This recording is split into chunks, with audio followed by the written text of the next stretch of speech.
Hope you guys will have the sound system fixed up before Howard gets here 2 weeks from now. But it's a warning. You should never have a sound system set up by a guy who got his degree in literature at Brown. You should get a good MIT student to set it up for you next time. Then it'll surely not work. Well, the late 70s, when South End got started, were kind of a low point in the ability and the opportunities to write and in other ways address general audiences. The major journals of the 1960s had collapsed. Ramparts, Liberation were gone, a couple others. There had been a few mainstream journals that had been open to dissident opinion, but those options had been mostly closed. There were some publishing opportunities, but they were pretty limited. When South End came along, later Z Magazine, that made quite a substantial difference and a major contribution to the growing popular movement, which have since, as Cynthia indicated, become quite unprecedented in scale globally and deep in the depth of their roots here as well. You don't read it in the headlines, but anyone who's involved in these activities is very well aware of it. The differences from earlier years are quite substantial. Just on a personal note, the first couple of books that I published with South End, first one was with Ed Herman, Political Economy of Human Rights. The next one was Fateful Triangle. Others, later years, Political Economy of Human Rights was 1979. Both of those books had sort of interesting histories which reflect the nature of the times. Ed and I had, in fact, written an earlier version of Political Economy of Human Rights. It was published by a mainstream publisher in 1974, but the publisher was owned by a conglomerate, Warner Communications, which is now part of Time, AOL, Warner, or some bigger thing. I lost track. A senior executive, they published 20,000 copies of it. A couple of ads came out. A senior executive of the corporation saw the ads and didn't like them, took a look at the book and flew out the window or something like that, ordered the publisher to terminate publication. They refused. It was a long hassle. The end result was that the conglomerate put the publisher out of business, destroyed not only that book, but all their stock, totally. That was not considered a free speech issue in the United States. None of the free speech advocates thought there was anything wrong with this. After all, it's not state censorship, it's just corporate censorship, and that doesn't interfere with freedom of speech. So the fact that a publisher was put totally out of business, all their books destroyed, to prevent distribution of a single book has barely been mentioned. In fact, about the only person I can think of who's mentioned it is Ben Bagdikian, and his media monopoly, the various editions of that, has brought it up. It was brought to the attention of people who are very active in writing about free speech, but they correctly, from their point of view, said there's no issue. Well, that tells you something not only about the times, but about the principles. South End came along, and we were able to publish a much expanded edition of it. Of course, that's only for activists. There's a principle of journalism, journals of opinion, and so on, which is you never mention anything that departs from the party line. You got to keep to that rigidly. So you won't find mentions of it in the mainstream, but material's there. The second book also has an interesting history. I don't want to personalize too much, but if you're interested, I'll tell you about it. I happened to think about this history a couple days ago when I was reading the New York Review. There was an article there by the head of the Center for Human Rights at the Kennedy School, Carr Center, about genocide and about the failure of the United States to deter genocide. What's wrong with us that makes it so difficult for us to deter genocide when we see it? If you look at the examples, you can figure out the operational meaning of the term genocide. It means some crime that we can attribute to others. It doesn't matter what crime it was very much. In fact, you can say anything you like about it. You can make up stories or anything you want. But as long as we're not involved in it or we're not implementing it, then it can count as genocide. And many examples are given. Some of the, for example, the fact that the allegation that the Serbians carried out mass murder of 200,000 people in the early 90s. Just as a research project, you might want to look up the scholarly literature to find the sources for that.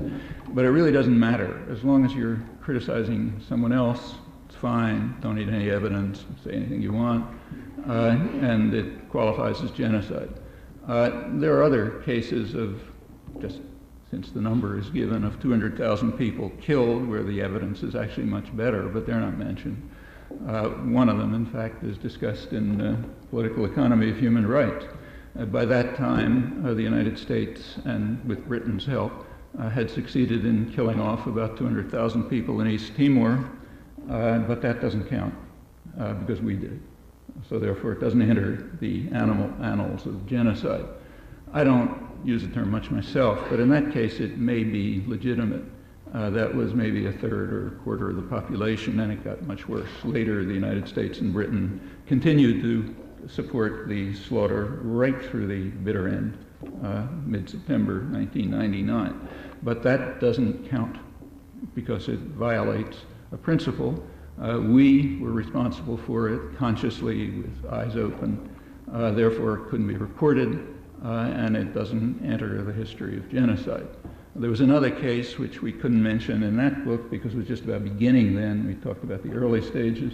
Another 200,000 people in Central America, roughly, for which the United States is directly responsible. Therefore, that doesn't enter.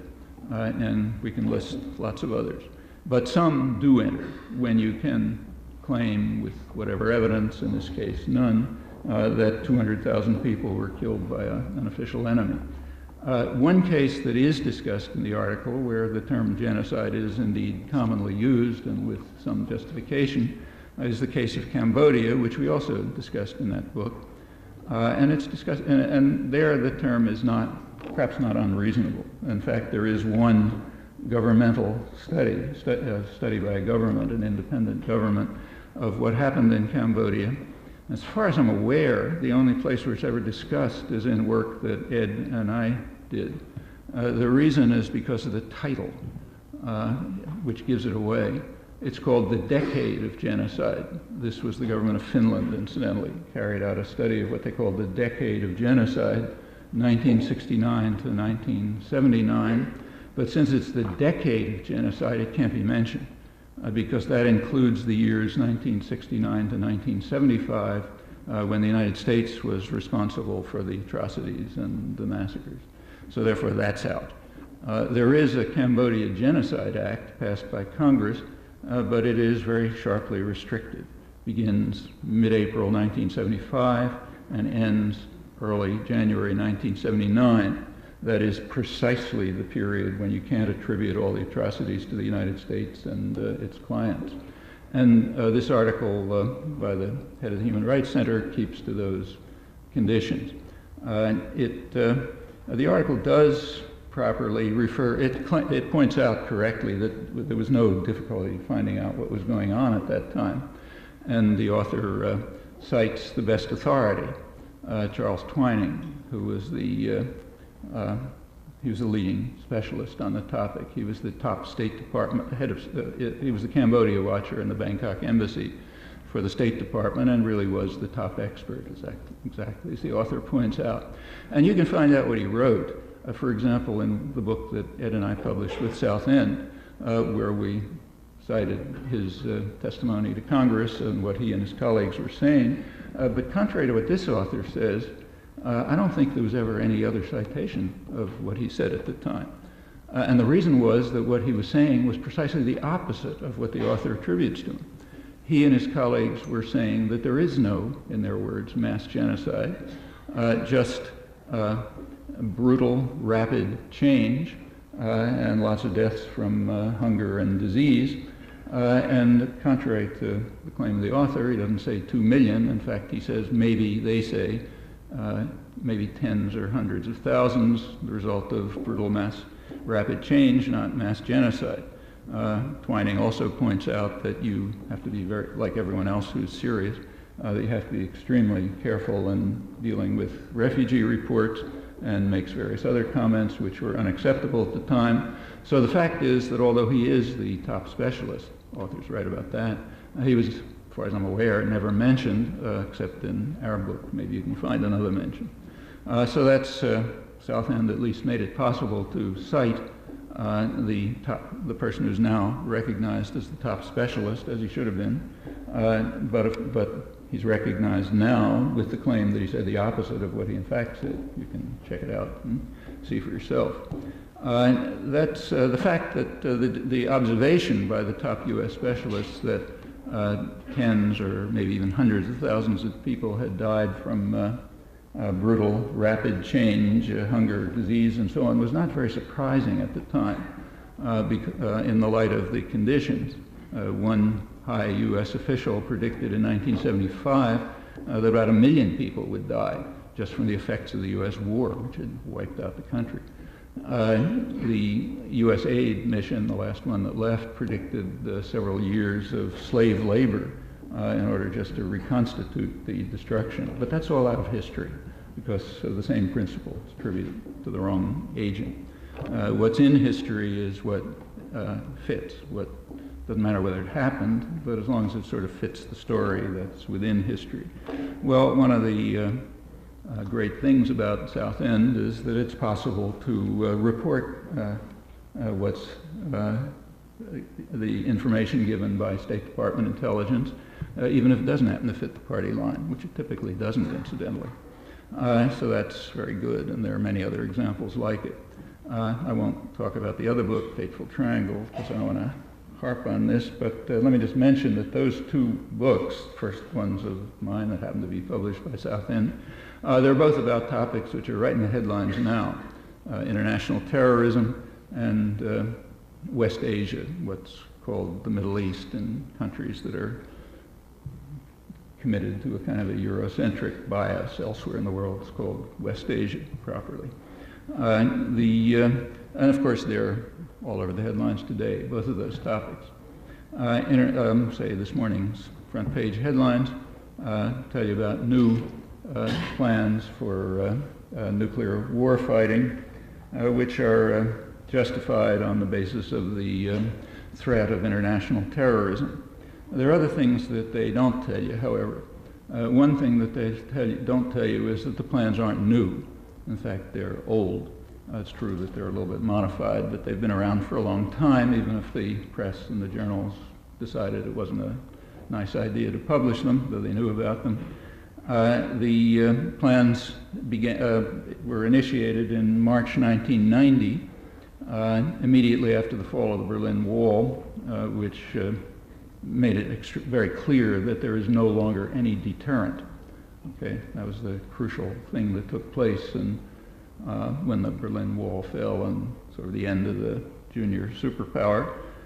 So now there's no deterrent, and Pentagon war planning changed very quickly by a couple of months later, by March 1990. Well, this is public, incidentally. It shifted from what's called planning to attack what's called in Pentagon jargon a weapons-rich environment. That's the Soviet Union. They're weapons-rich, to a target-rich environment, which is the rest of the world. It's not weapons-rich, but target-rich. Primarily what's called the South. That's not a geographical term. That means anybody outside of the United States and its clients and allies. So target the South, and the planning, the pretext shifted from the Russians are coming, which had been the pretext up until November 1989, to a new reason, namely the technological sophistication of third world powers. That's why we needed this huge military system, including a nuclear system, which did have to be modified, because now that we were, now that it was aimed at a target-rich environment, you needed different kind of devices, mini nukes and so on. In fact, the kind that are being discussed in the new nuclear plans that are being added now. It has to be targeted at what they called smaller countries capable of producing weapons of mass destruction. Well, who is capable of producing weapons of mass destruction? Any country that has a high school chemistry laboratory is capable of producing weapons of mass destruction. In fact, it's not that hard. So that's a pretty broad category.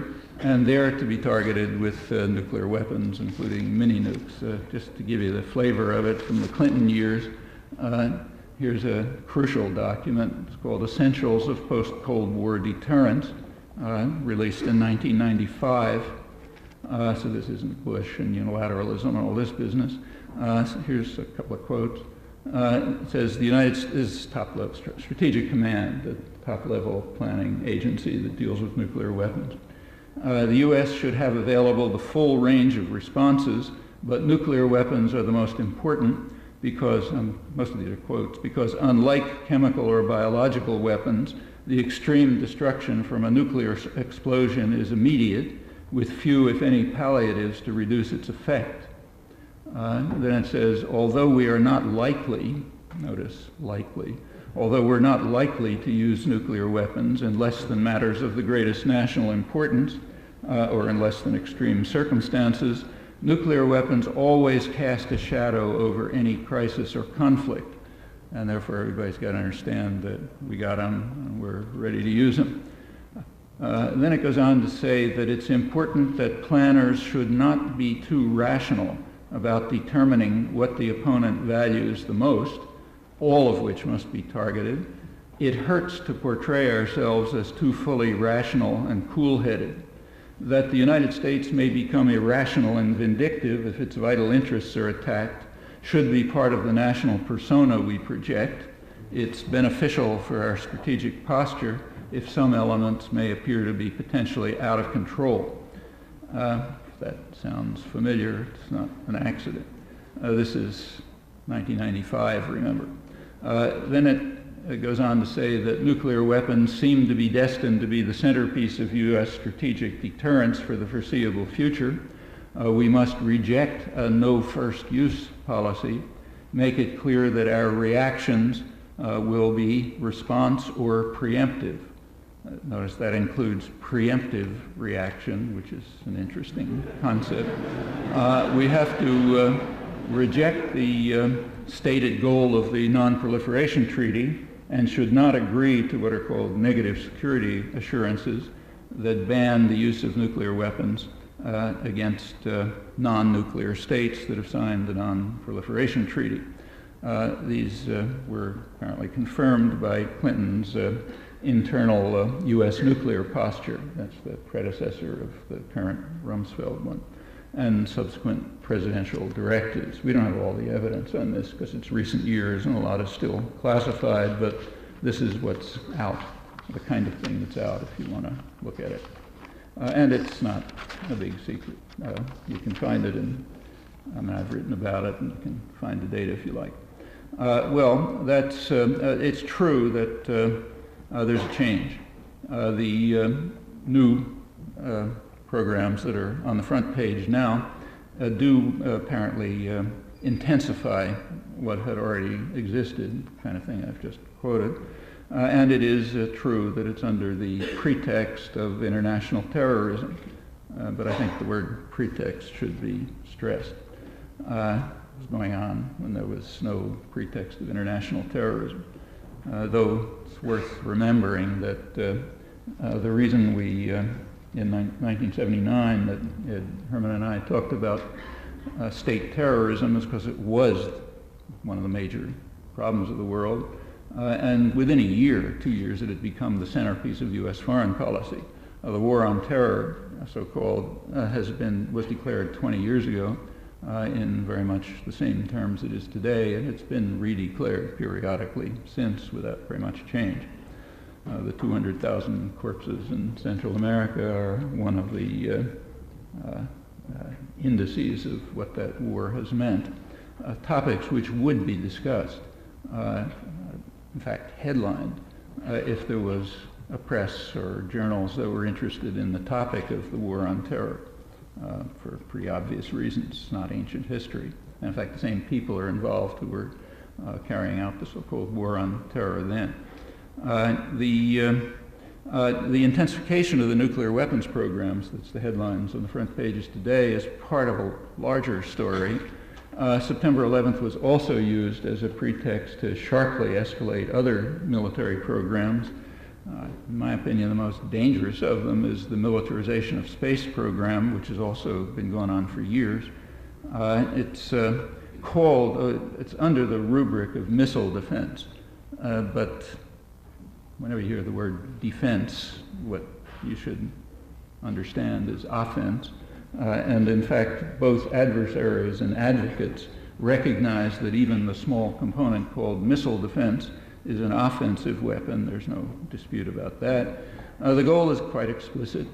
Again, you can read it in high-level government documents, Clinton's Space Command, or strategic analysts who write in major journals.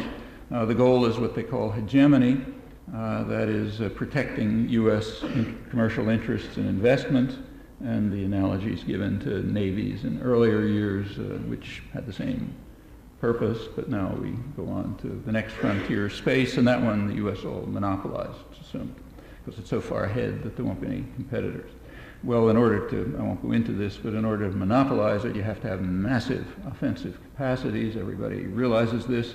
They have to be on hair-trigger alert. That raises very rapidly the risk of destruction, quite apart from calling forth responses from others.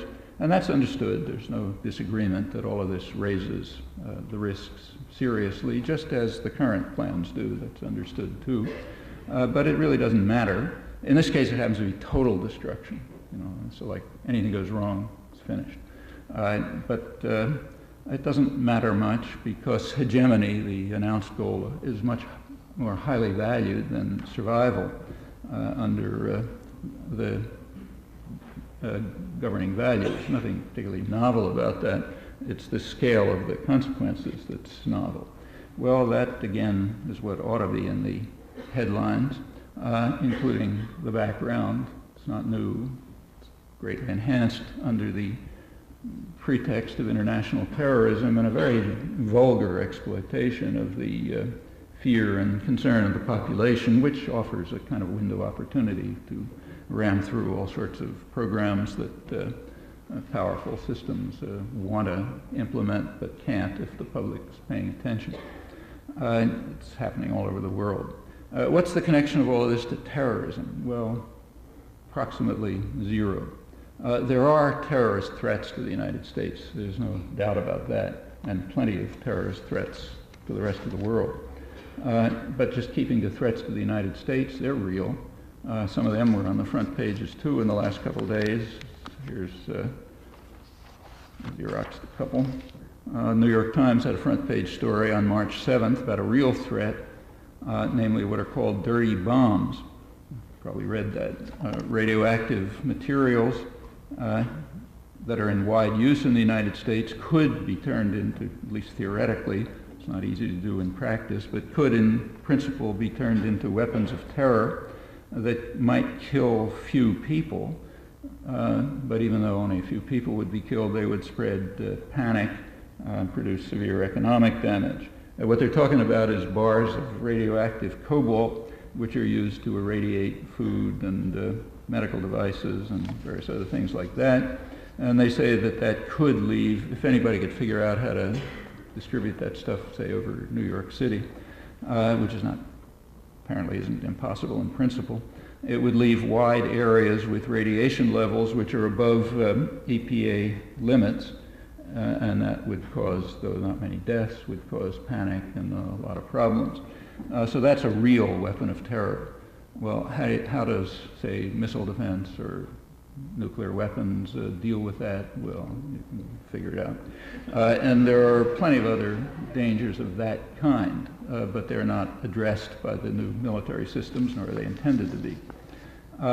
This is, we kind of like anniversaries, as you know, and this happens to be the 40th anniversary this month of John F. Kennedy's initial use of chemical weapons in South Vietnam.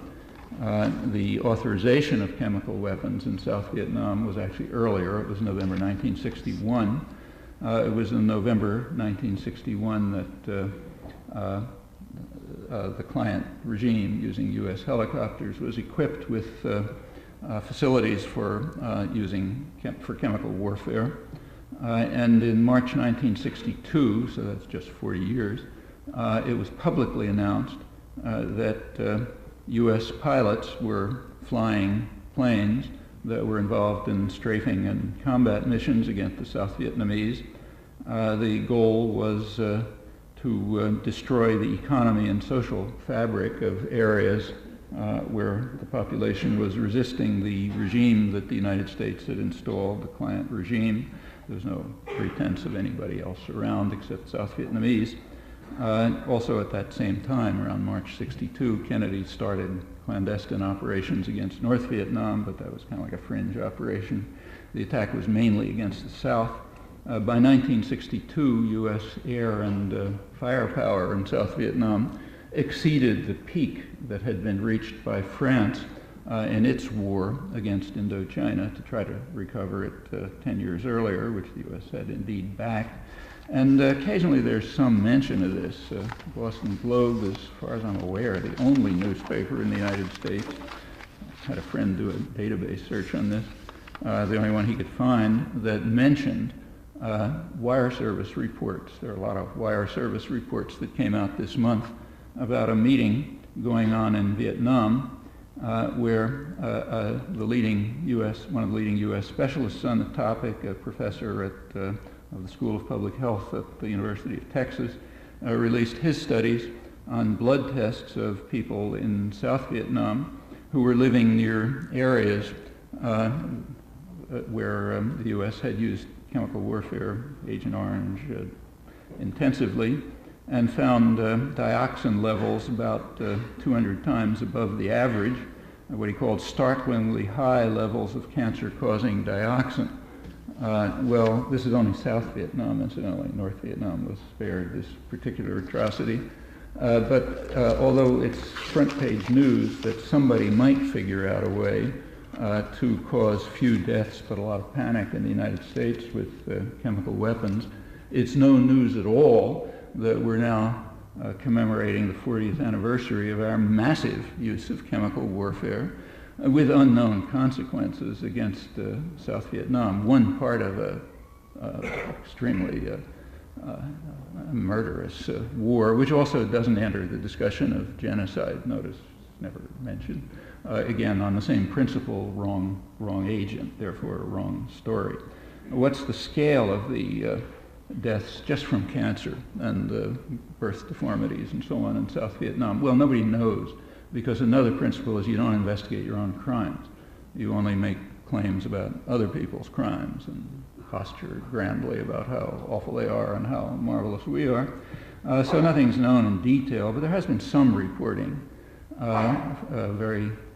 One of the top Israeli reporters, Noam Chomsky, went to South Vietnam in 1988 and wrote a series of stories in the Hebrew press there, in which he estimated, as far as he could figure out, that there were about 250,000 victims of cancer and what he called hideous birth deformities, described mutilated fetuses and so on and so forth. I don't know if the number, again, it's only South Vietnam. That was 1988. They're still going on. The person I just cited says, yes, there's still new cases, some of them years after the termination of the chemical warfare. But it's basically none of our business. When you write articles about our failure to deter genocide when carried out by others, you don't talk about our casual implementation of mass murder because we're entitled to do that. That's our métier, more or less. So why talk about it? Actually, there are some reports about it. I don't want to say it's never discussed. About 10 years ago, the New York Times did have a report by Barbara Crissett in its science section on this topic, in which she pointed out that the United States is really missing an important opportunity by not studying the effects of its chemical warfare in Vietnam. The reason is that there's an almost perfect control situation. People in the North and the South have approximately the same genes, no difference between them, but only the South, which was the main target of the U.S. attack all through, was subjected to chemical warfare. So therefore, if we sort of overcame our irrational unwillingness to study the problem, we might look at this controlled populations and learn something that would be useful to us. And therefore, it's really silly not to investigate it. You can check the article and see if there's any other reason to investigate it. The idea that we might do something about it is, of course, so outlandish that nobody can even mention it, like reparations, for example. It's quite the contrary. They have to pay reparations to us. Vietnam was required to take over the debt of the client government to the United States in order to be allowed to enter the world system. That means they were required to take the debt, to pay the costs of conquering and destroying South Vietnam before they're allowed to enter the world system, and that was considered quite reasonable as well, and doesn't enter any discussions about international terrorism or deterring genocide or anything else. Well, that's more of today's news.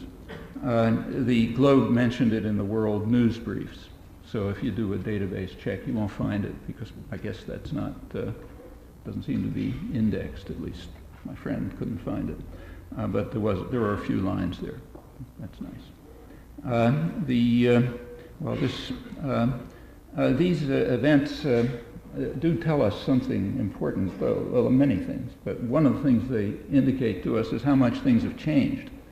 I didn't ask Cynthia, but I'll bet anything that the Village Voice correspondent asked her to comment on the fact that there'd been so much protest during the Vietnam War and now there's nothing. So what happened? The truth is precisely the opposite. There was no protest during the Vietnam War. So when this stuff was going on, you couldn't get two people in a room to talk about it. In fact, it was years before any protest developed. In fact, the protest level was so low right through to the end, right until the day, that nobody even knows that we attacked South Vietnam. Although we certainly did. As I said, this is the 40th anniversary of the public announcement of it, and it went on to horrendous proportions. But since there was no protest at all, it's just disappeared from history. 5 or 6 years later, a protest did develop. I mean, by that time, nobody knows how many hundreds of thousands of people were slaughtered in South Vietnam, millions of refugees, country half destroyed. War had expanded the rest of Indochina. By then, it was possible to get some protests. And among the public, it turned out there were substantial protests by the end of the 1960s. But contrary to everything you read, there was almost no protest among educated people. It was virtually non-existent. And you can see how low it is by looking at the way it's dealt with right today. So a couple of years ago, a book came out by Robert McNamara, which you, I'm sure, know of. It's in retrospect. And the reaction to the book was kind of interesting. The book was criticized by the Hawks because it was treachery, and welcomed by the Doves. That's the interesting part. It was welcomed almost across the board by the Doves as vindicating their stand. Well, how did McNamara vindicate their stand? He vindicated it by saying that by apologizing, not to the Vietnamese, there's no apology to them, but by apologizing to the American people for having caused them a lot of problems, because he didn't come clean early enough about the difficulties there would be in conquering South Vietnam. And he should have been more honest about that, and he apologized for that error. So that vindicates the position of the Doves as they themselves see it. And that's correct. That's approximately what the level of the criticism was among educated sectors. Sort of comparable to what you might have found among, say, German generals after Stalingrad, when there was criticism of Hitler for tactical errors in fighting a two-front war and not coming clean to the German people about how difficult it was going to be to win under those conditions. Among educated sectors, that's called criticism. and they're now surprised that there isn't such a fantastic level of criticism today, although even that was after 6 or 7 years of attacking South Vietnam. Well, the fact of the matter is it's totally different.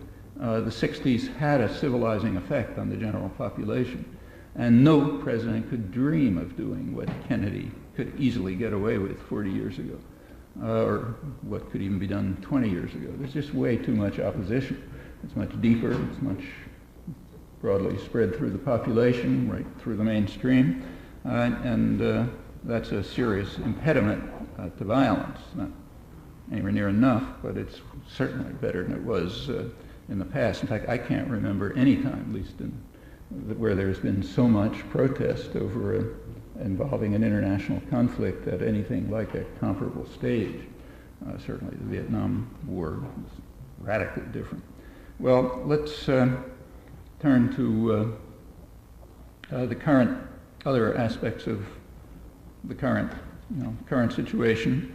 I won't talk much about international terrorism. There's a lot to say about it. Let's take a look at West Asia. What's going on there? Well, the two main foci of attention. One is the Israel-Palestine conflict. The other is pending war in Iraq. Let's take a look at the first. And, well, actually, let's borrow a phrase from our leader, who is very worried about what he calls enhancing terror in Israel and Palestine, blaming it primarily on the Palestinians, in fact, almost all. So how do you go about enhancing terror in the Israel-Palestine conflict? Well, the United States gave a good illustration of how to do this in December. In last December, there was a Security Council debate over a resolution initiated by the European Union calling for measures to implement the U.S. Mitchell Plan and to reduce the level of violence by the obvious means, namely introducing international monitors. That's a good way to lower the level of violence. Worked elsewhere, could work there. The U.S. vetoed the resolution. It then immediately went to the General Assembly, where the U.S. voted against it, along with Israel. And usually the U.S. and Israel vote alone against such resolutions, or in fact most resolutions. But in this case, the U.S. did pick up another couple of countries, a few Pacific islands, so it wasn't alone in enhancing terror. Had some allies. When the U.S. votes against something, it's not only vetoed, but vetoed from the public record. So there's virtually no mention of this in the press, and it'll disappear from history. This was an important period because it was right in the middle of a 21-day period of what is called quiet in the Israel-Palestine conflict, which means only Palestinians were killed. About 20 Palestinians were killed, about half of them children, but there was no very little other violence, so it was a period of quiet, and that's when the U.S. intervened to enhance terror in this fashion. Very efficient way to do it. It wasn't the only example. 10 days earlier, on December 5th, there was an important meeting in Switzerland, which was also vetoed from history. You can search, you won't find any discussion of it, very little discussion. This was a meeting of the high contracting parties of the Geneva Convention. The Geneva Conventions were established right after the Second World War to formally criminalize the crimes of the Nazis. That was their purpose. The Fourth Geneva Convention dealt with occupied territories. This was a meeting there are what are called high contracting parties, that is, parties which, of course, the United States is one, which are bound by solemn treaty to act to enforce the conventions in any circumstances. The meeting was in Switzerland because Switzerland is the country that's the repository for dealing with this. Every country in the world, with the exception of Israel, literally says that holds that the Geneva Conventions apply to the occupied territories. Furthermore, it is international law. It's been reiterated at the Security Council without a negative vote. So, for example, in October 2001, the Security Council voted without a veto, without a negative vote, that the Geneva Conventions do apply to the occupied territories. The vote was 14-0, but with one abstention. The United States abstains on those votes. It does not want to come out openly opposing the conventions that were instituted to criminalize the crimes of the Nazis, so it therefore abstains, which kills them, keeps them out of the press and the historical record, and of course makes them inapplicable. This was Clinton, remember, not Bush. That same thing happened on December 5th of last year. The United States boycotted the meeting, so it's finished. Didn't matter that every participant voted for a strong resolution holding that the Geneva Conventions apply to the occupied territories, which entails that virtually everything the United States is doing there, meaning Israel's doing with U.S. arms, weapons, economic aid, diplomatic support, that's all illegal. Illegal means technically what's called a grave breach of the Geneva Conventions, which is a war crime by any standard. But it doesn't matter. The U.S. boycotted it, so therefore it's out of the discussion. And the possibility of reducing the level of violence by the means supported by the entire world in this case, U.S. accepted, are out of the discussion. That's not the only case. This includes all the settlements, that the U.S. pays for, our tax dollars pay for them, that the U.S. protects with military aid, diplomatic support, and so on. It's all gone. The same is true of, if you read this morning's papers, you see that very happy that the Israeli Prime Minister made what's called a concession. Namely, he's allowing Yasser Arafat to leave his little prison, the room to which he's been confined for the last couple of months, just in order to make sure everybody understands what this is. Yesterday, what's called Israel. When you hear about Israeli helicopters attacking something, that means U.S. helicopters, right? Israel doesn't produce helicopters or F-16s. So when you read Israeli helicopters attacked something with missiles, that means U.S. helicopters provided to Israel for that purpose, with a certain knowledge that that's what they're going to be used for, did whatever they did. In this case, a couple days ago, they wiped out the headquarters of that the Palestinian Authority had been constructing in Gaza for potential state headquarters. There's no significance to this other than humiliation, which is the core principle for dealing with the lower breeds. Every Westerner understands this. You've got to humiliate them, not just kill them, but humiliate them. It's very important. But now Israel, meaning the United States, made a concession. It's allowing Arafat to get out of his prison to which he's been confined.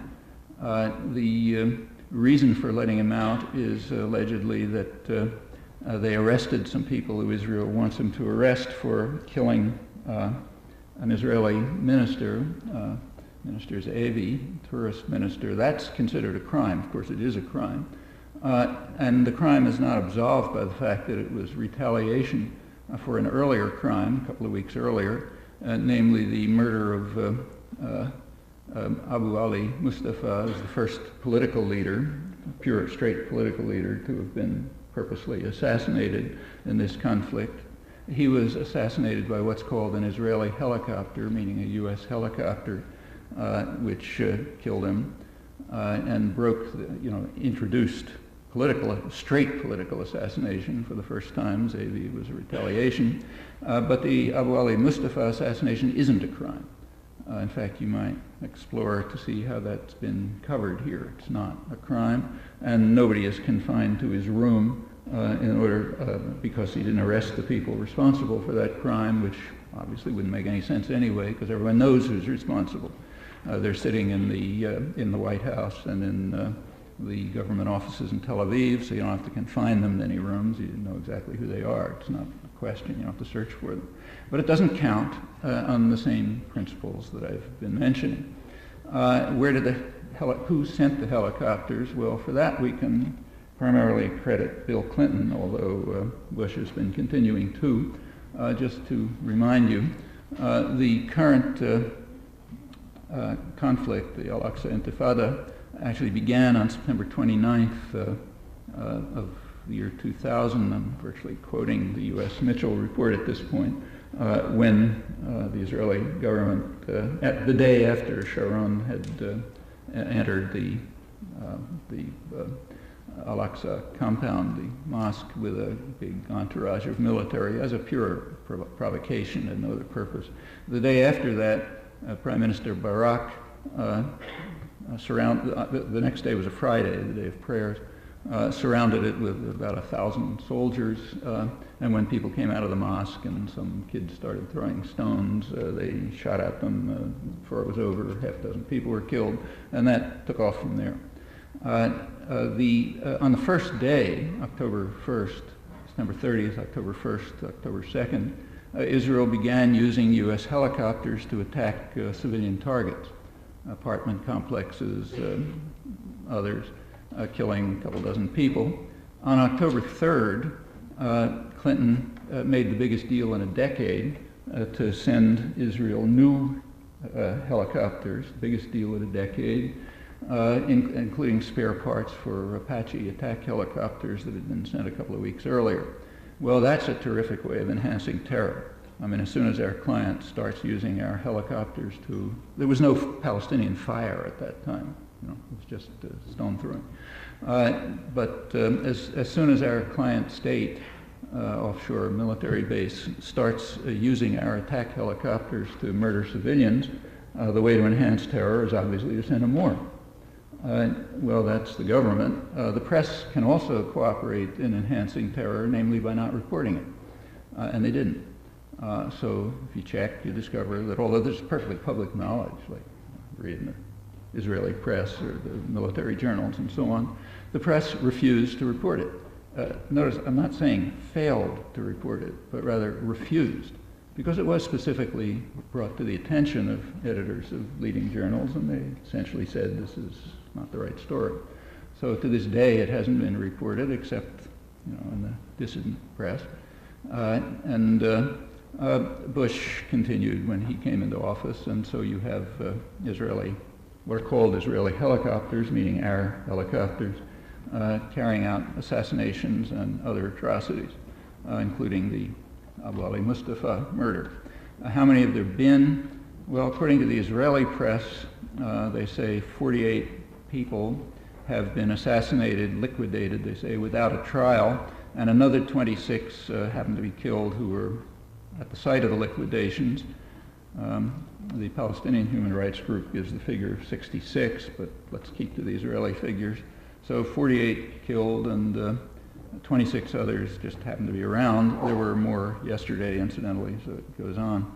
The reporter Gidon Levy in Haaretz gives a lot of shocking examples, but it's not, and he also points out, the occasion for his article is that there was a protest to the High Court, an appeal to the High Court, like the Supreme Court, to rule against targeted assassination, a lot of them with helicopters. And the court denied the request, saying that it saw no reason to put an end to these assassinations. So there's no, as Levy points out, there's no way to appeal to anyone in Israel. All they can do is appeal to an international tribunal, since the Israeli government, meaning the U.S. government, because remember, they can act up to the point where the U.S. authorizes it, not an inch beyond. So these will go on. What about diplomacy? Well, there is some talk about diplomacy. Right now there's a lot of talk about a Saudi Arabian plan. It was announced by Thomas Friedman of the New York Times, great excitement and lots of self-congratulation for having initiated it.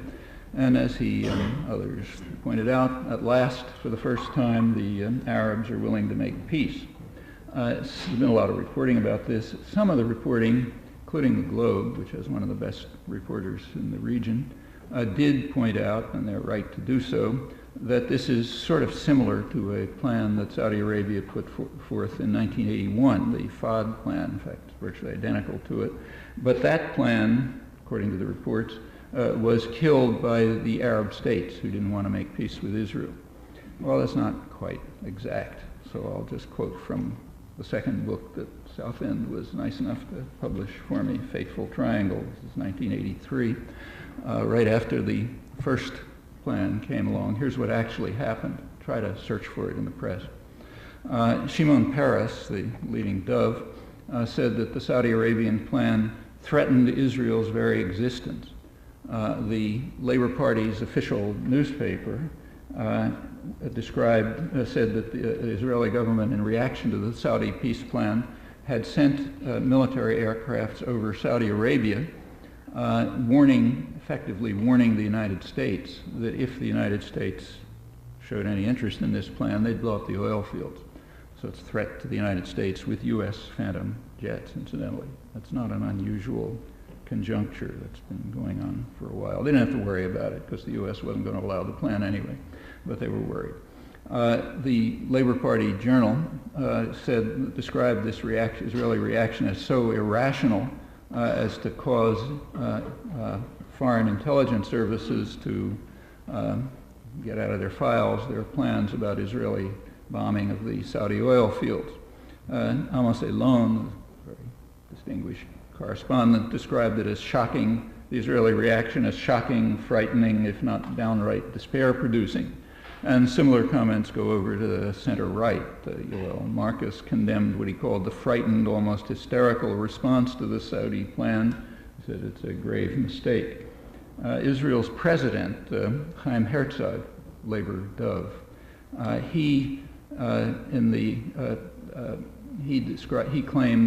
wrote about it. He said the real author of the Saudi plan is the PLO, and he added that he said that the plan that the Saudi PLO plan was even more extreme than a Security Council resolution of January 1976, which he says was prepared by the PLO. He was at that time Israel's UN ambassador. The plan, and there was such a proposal at the Security Council, it was proposed by the Arab confrontation states, Syria, Jordan, and Egypt. It was in fact backed by the entire world, by the Russians, Europe, Latin America, all the Arab states, everyone. It was vetoed by the United States, which as usual means vetoed from history, so none of this is discussed. What did the plan call for? Well, it called for the full implementation of official U.S. policy, that is UN 242, which calls for recognized borders and the right of every state to live in peace and security and so on, but with a Palestinian state in the occupied territories. There were then subsequent plans from Saudi Arabia and other Arab states, Europe and others, all blocked by the United States, up to the 1981 plan, which caused such hysteria. Actually, Herzog's comments were not correct. The Saudi Arabian plan was not any different from the January 76 plan, and his claim that both of them were prepared by the PLO is almost certainly false. But it is a reflection of the hysteria among Israeli doves over the threat that there might be a peace proposal that maybe the U.S. would take seriously, although there was very little chance of that because the U.S. was strongly opposed to a peaceful diplomatic settlement and has in fact succeeded in blocking any such settlement for the past 25 years, which again would be headlines if there was any interest in anything but enhancing terror. What was in fact the U.S. reaction? Actually, we don't really know that in detail because nothing's ever reported. Since the U.S. is blocking peace and enhancing violence, it just can't be reported. So we know very little about this, and you can only pick up pieces. You can see what the actions were, but we don't know much about the reasons, though you can easily guess, speculate pretty well, in fact, from other sources. And that's discussed in Fateful Triangle and elsewhere. And this continues up to the present, incidentally, up to the very present. I wrote it up to December 2001, but it's a lot of stuff in between. When the first Saudi plan was proposed, the FAD plan, in August 1981, that was right at the time when Israel, with U.S. backing, because remember, they can't do anything without U.S. backing, Israel was beginning to plan the invasion of Lebanon, which took place the following summer. The purpose of the invasion of Lebanon, and the reason for the invasion of Lebanon, it was perfectly open in Israel, was to try to prevent the PLO from continuing its extremely annoying policies of trying to move towards a diplomatic settlement, which Israel doesn't really mind terror much, but they do mind negotiations and diplomacy, because that might mean you have to relinquish the occupied territory. Terror you can kind of deal with. So the idea was to try to prevent the PLO from pursuing these efforts by just driving them out of Lebanon. That was the goal. Finally, I have to give credit where it's due, it finally reached the American press after 20 years of perfectly clear information. I mean, if you take a look at the Fateful Triangle, a lot of quotes from the top Israeli officials, Israeli press, and many more in the following years. But it did reach the New York Times on January 24th of this year.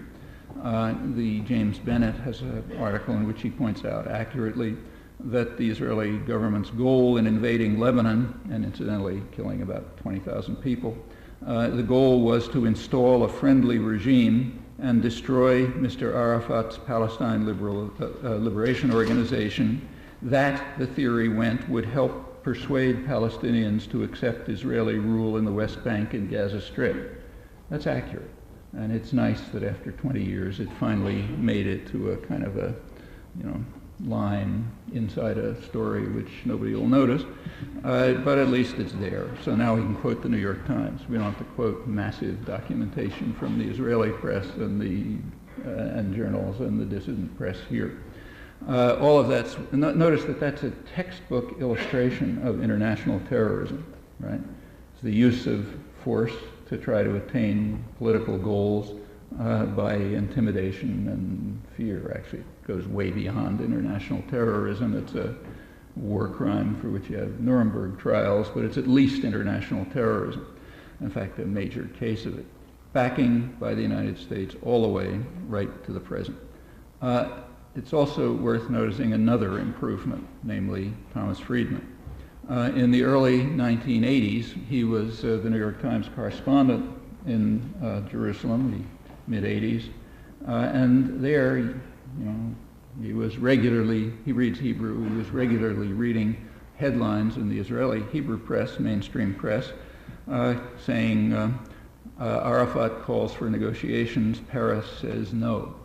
And he would use the occasion of those headlines to write articles in the New York Times lamenting the fact that the Israeli peace movement has no partners, the other side only wants to kill all the Jews and won't talk about peace, and quoting Shimon Peres with tears in his eyes, saying if only there was somebody as beautiful as we were who would negotiate with us, we'd get somewhere.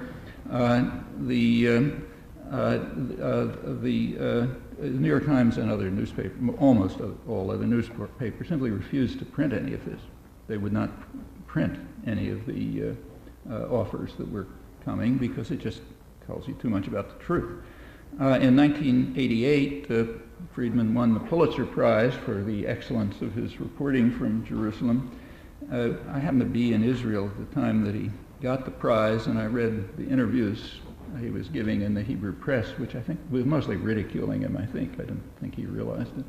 The interviews are kind of interesting. I've written about him in English. He starts by explaining that he certainly deserves the Pulitzer Prize because he's the first reporter ever who was able to explain to anybody what was really going on there. Up until then, it was a total mystery. And then when they ask him what does he think, what does he recommend that they should do with the occupied territories? And his recommendation is that Israel should treat them like southern Lebanon, which at that time was under Israeli military occupation, run by a mercenary army, kind of paramilitaries, brutal, murderous paramilitaries with a huge torture chamber in Khiam there in case anybody got out of line. So Friedman said that's the way you should run the occupied territories, the West Bank and the Gaza Strip. But remember, he's a liberal, so he added, however, he said you should give the Arabs something, because, I'm quoting it now, if you give Ahmed a seat in the bus, he may lessen his demands. Okay, so therefore you should give him something. Around the same time, 1988, I suppose, I don't read the South African press, but I imagine among the more extreme South African racists, you might have found somebody who would say, yeah, let's keep our boot on these guys' necks, but give them something, because if you give Sambo a seat in the bus, he may lessen his demands. Maybe. If so, then they reach the level of respected American liberal correspondents. Well, Friedman has progressed. He no longer apparently believes that, and he now is in favor of the Saudi Arabian peace plan of 1981, which the U.S. vetoed at the Security Council in January 1976 and has been opposing ever since.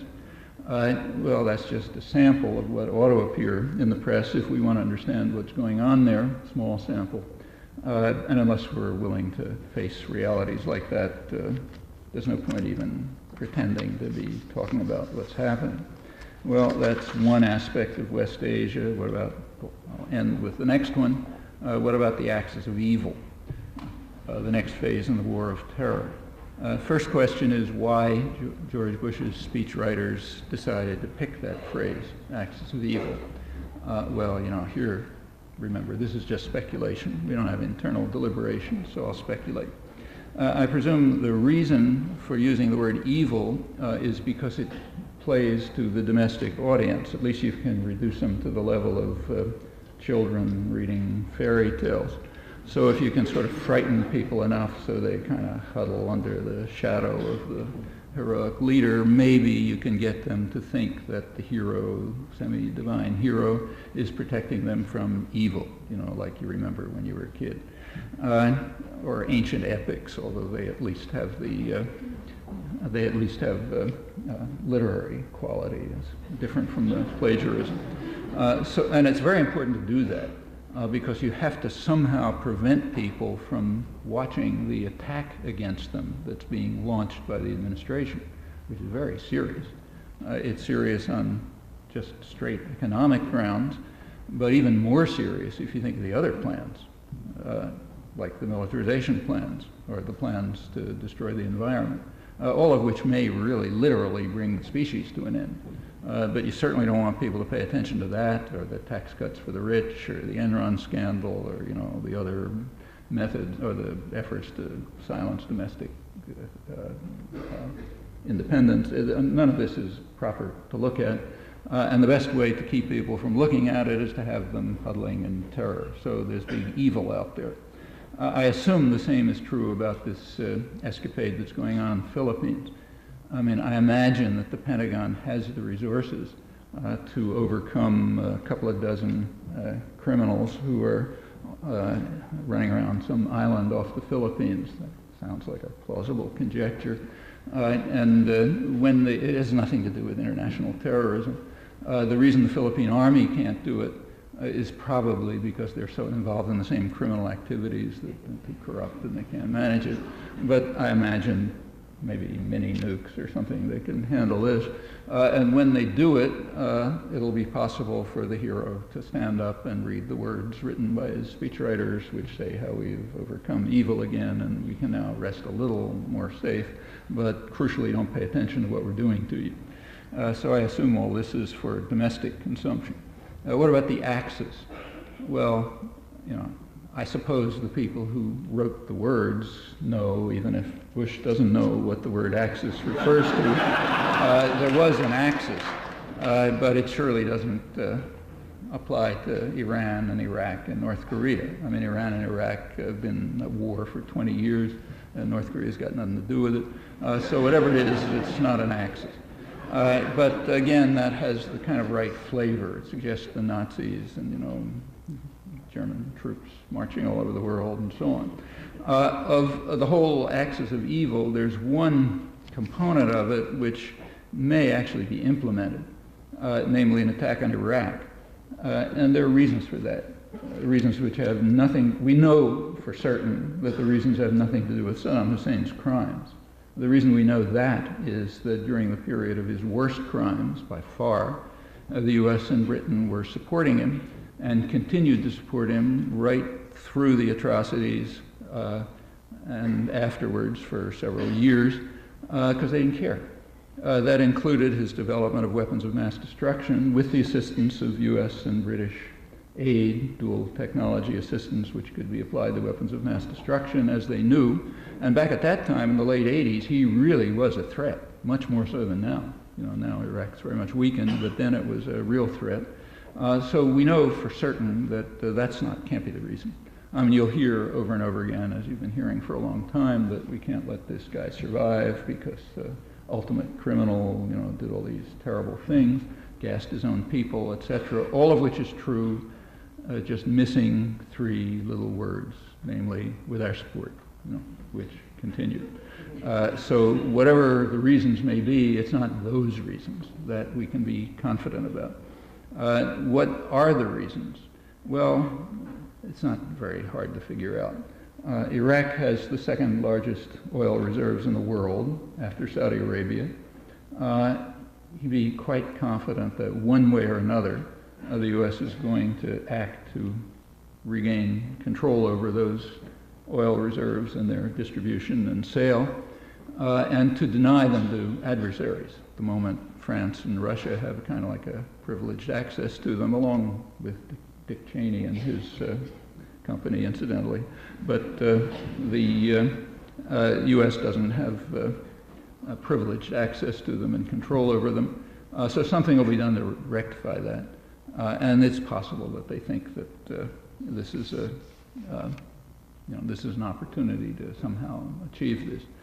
Just this morning, the Globe reports, probably correctly, a split between CIA and State Department on one hand and the Pentagon on the other as to who to use to try to restore the system of U.S. control.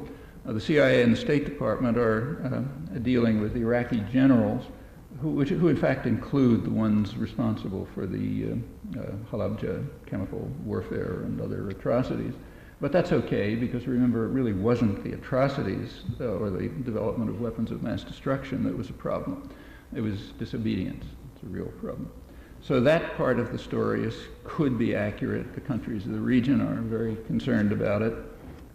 I just got back from Turkey, where there's a lot of discussion and concern about what the press and the policy analysts there claim, I can't prove it, is U.S. pressure to get them to be willing to serve as sort of ground forces for some kind of a planned invasion. It's been a little bit discussed here, and I don't know if it's true, but anyway, that's their conception. And they don't like it. The Prime Minister again today said he didn't like it. He was worried about the consequences. But maybe something like that will happen. Well, that brings us up to the present. Obviously, a lot more to say, but it illustrates very well the kind of contribution that institutions like South End and others like it, many have spawned from it, in fact, can make. They offer ways in which the public can discover what's going on in the world. That includes domestically and internationally, even if it violates the principles. The principle that you only pretend to be upset about other people's crimes, you obscure your own, you eliminate from history anything that doesn't fit nicely. And these are really important things for people to understand, not just intellectually, even if they're just interested in simple things like survival, because at this point that's really threatened.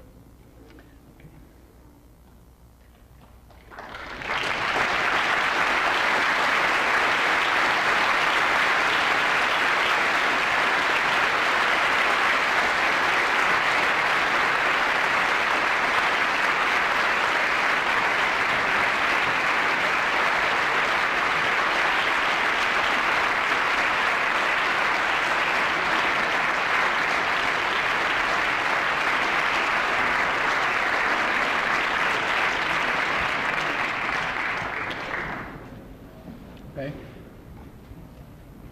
Are there mics down there? Anybody think of putting mics out? No. No mics? Okay. Oh, I'll try to repeat. Okay. If any, it's a good idea to stand up because people won't hear you. Mm-hmm. Professor, a couple of days ago on one of the maybe C-SPAN or something, I saw someone affiliated with the Director of Homeland Security. That was The which? This guy was under from the FBI or associated with the Director of Homeland Security. Oh. And he was a little sheepishly embarrassed because apparently there was a state of emergency or alert around the country, but he was unable to define exactly what the emergency was. And there were 3 levels of alert, and the alert was at different levels at different parts of the country, but there was no explanation because there was no definition of what the emergency was. So I wonder if you could address that. Well, yeah, the question was, this is a report that there was some state of emergency called at various levels throughout the country without any definition of what the emergency was. It's really, I didn't see the report, but it's impossible to judge. I mean, there could well be threats. There are constant threats in the United States, like the one I mentioned, and much worse threats around the world, because remember, around the world, people are subjected to the violence and terror of the powerful states like us and their clans, which is just orders of magnitude beyond the threats here. So yes, there are threats constantly. Maybe this was real, maybe it wasn't. Since, as you say, nothing was said about it, you just can't judge.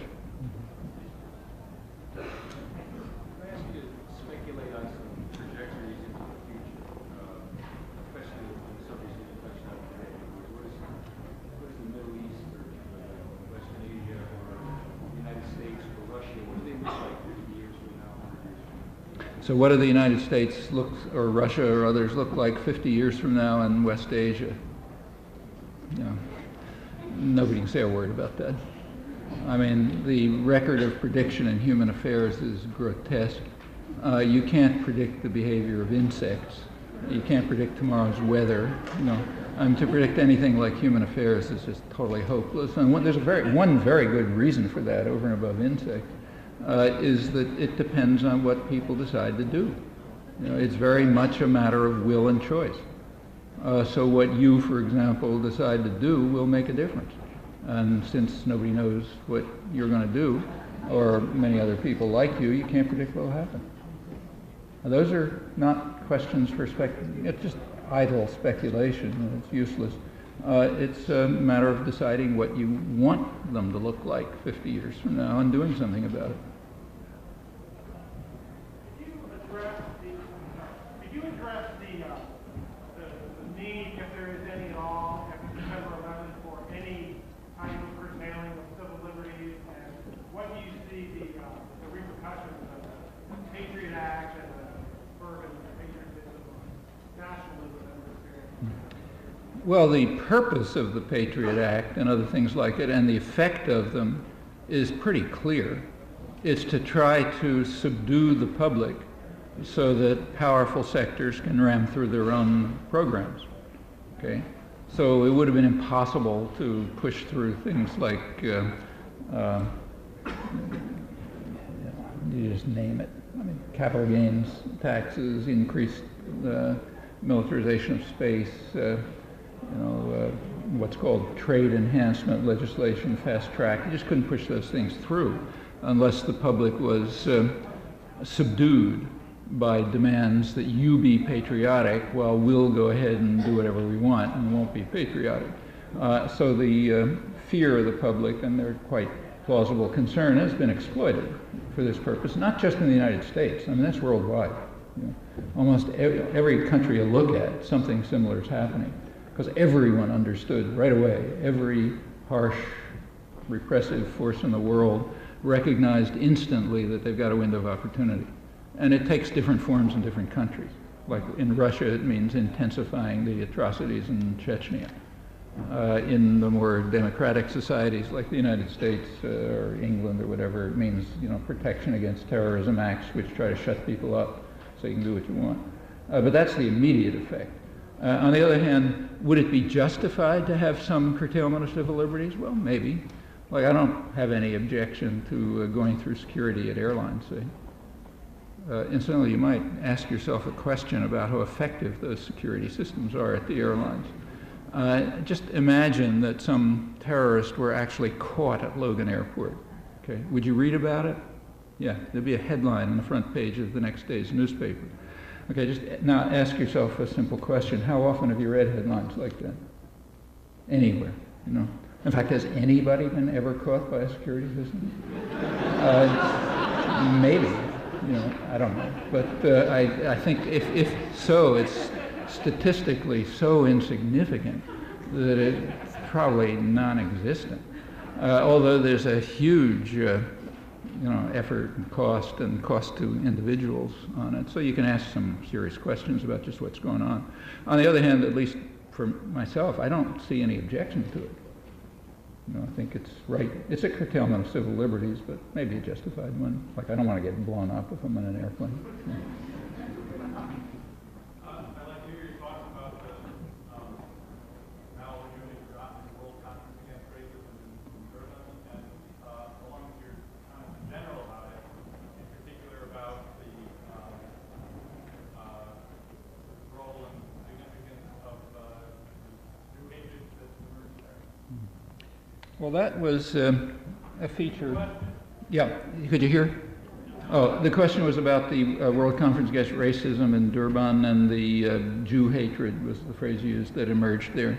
That was the one and only topic that was allowed to be discussed in the United States. For a simple reason, the United States had decided to kill the meeting and walked out for that reason. What it's describing is not false. You know, there was an element of that. Propaganda is rarely false. You know, even the most vulgar and ridiculous propaganda usually has some element of truth to it, otherwise you couldn't get away with it. And in this case, yes, there was an element. But what was called Jew hatred was pretty broadly construed. So, for example, if people were, say, in favor of applying the Geneva Conventions in the occupied territories, like 100% of the world is, except the United States, that's Jew hatred. So it covers a wide range, but some of it qualifies. And that feature was there, and that's what you could talk about. It was a minor issue there.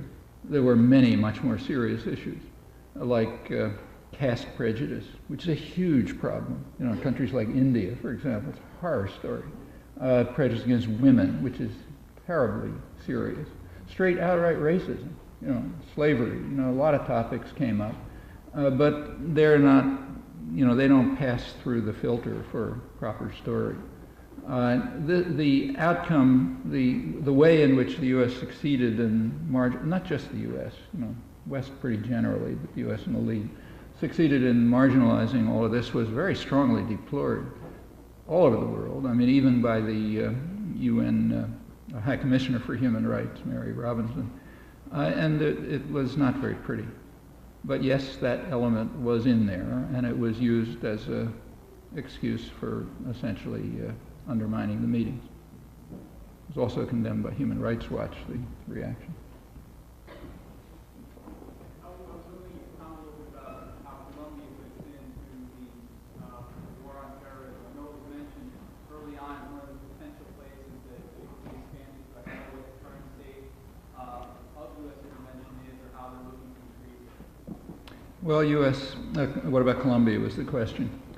I was just looking back a little bit. First of all, Colombia has a terrible history of violence. I mean, like about a century ago, maybe 100,000 people were killed in an internal war in Colombia. In the 1950s, there was a period in which a couple 100,000 were killed. The United States sort of got into it more. The basic reasons, they don't have to do with drugs. There were no drugs in those days. I mean, what they basically have to do with is the fact that Colombia is a potentially very rich country. It's got a lot of resources. But even by Latin American standards, which are awful, some of the worst in the world, even by Latin American standards, the level of inequality and poverty and so on is extreme. There's a very small part of the population which is highly privileged and wealthy, and most of the population is kind of out of it. So when you read polls saying Colombians think this, that, or something else, you have to qualify it by recognizing that probably half the people in Colombia, there's no way even to reach. They don't have a telephone, never heard of a telephone. They're living in abysmal poverty, and we don't have any idea what they're thinking. The U.S. got into it significantly 40 years ago. Again, it's another 40th anniversary we can celebrate if we like.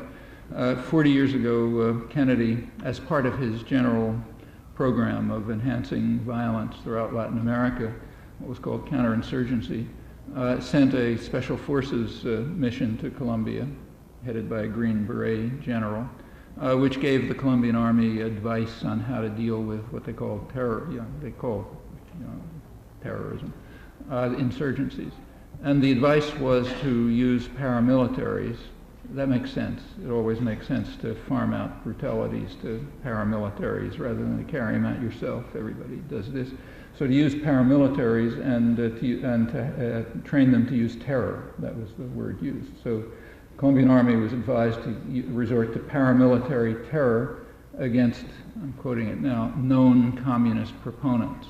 Okay, in the Latin American context, known communist proponents means anybody who's out of line, like union leaders or human rights activists or priests organizing peasants, or they're known communist proponents, and they should be targeted by paramilitary terror.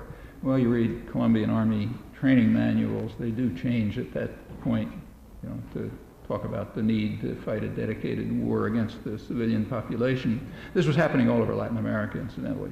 Colombia is one case, and it led to an enormous plague of repression throughout the continent. Colombia was pretty bad.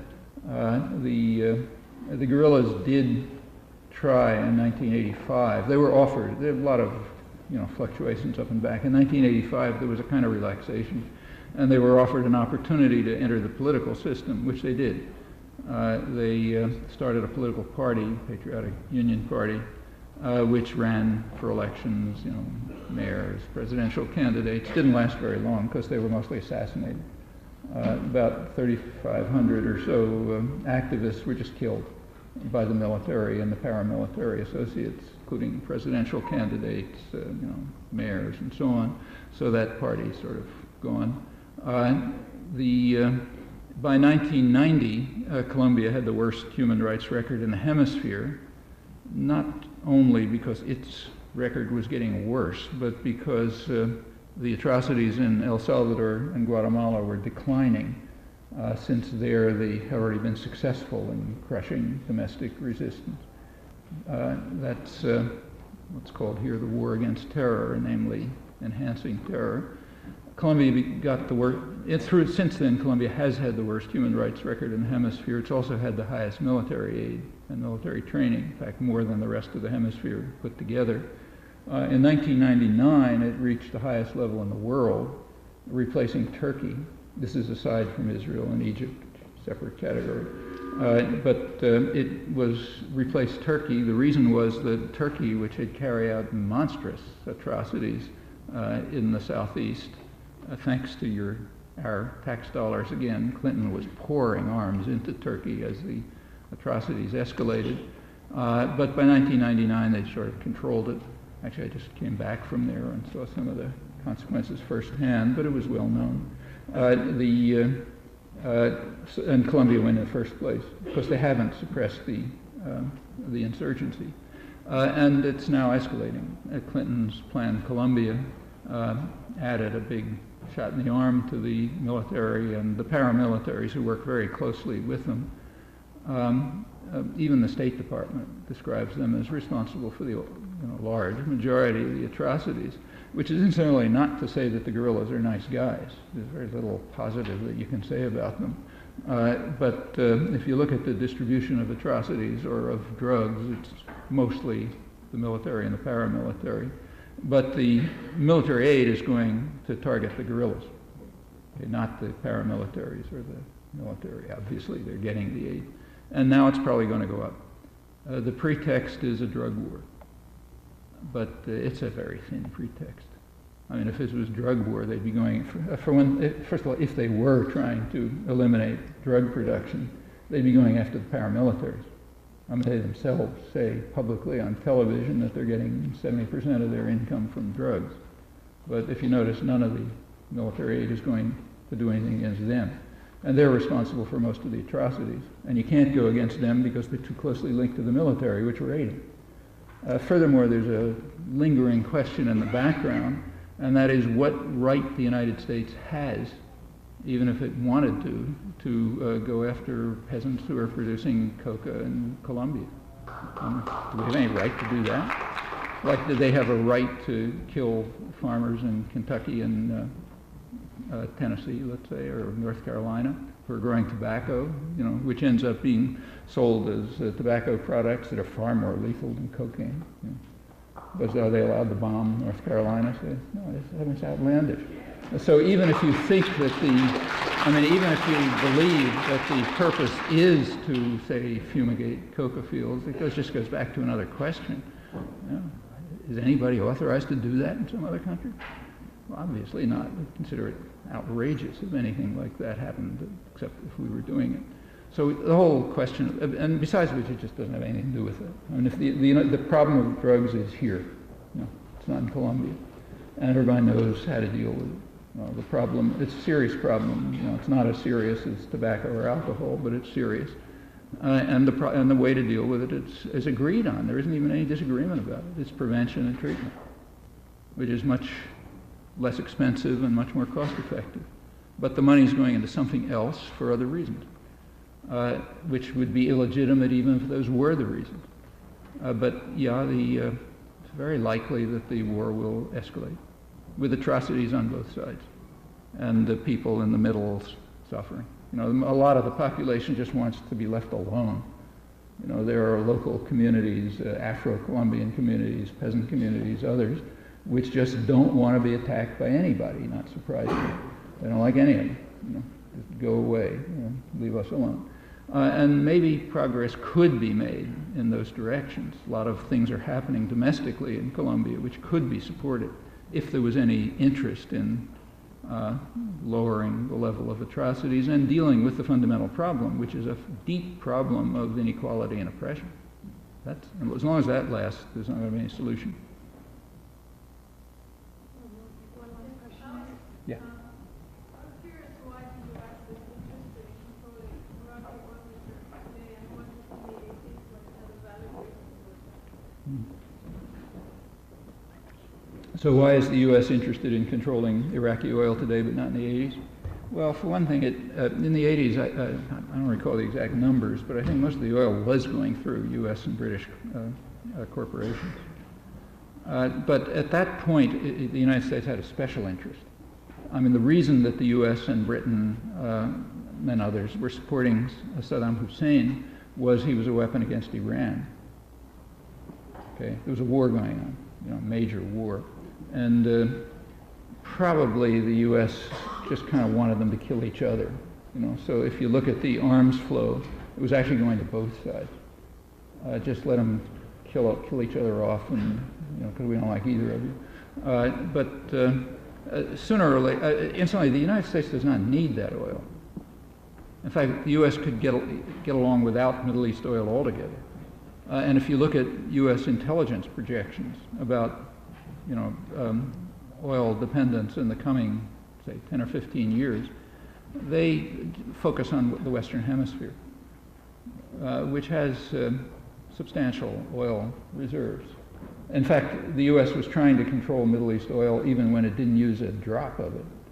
I mean, until around 1970, North America was the biggest oil producer in the world, the biggest exporter.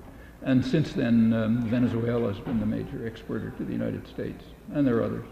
But the intelligence projections are that the U.S. will rely primarily on Mexican, Venezuelan, Brazilian oil. And there are plenty of other possibilities, like conservation, for example. But Middle East oil is wanted for another reason, because it is overwhelmingly the biggest resource in the world, the cheapest, most available oil, and whoever controls it has a lever of world control. That's quite important. So 50 years ago, State Department, George Kennan, for example, was pointing out that even though we don't need Middle East oil, controlling it gives us what he called veto power over other countries. Like Japan gets out of line, we turn off the spigot. Also, there's plenty of profits that come. Remember, profits pour back to the West, primarily the United States. That was the last question I was told.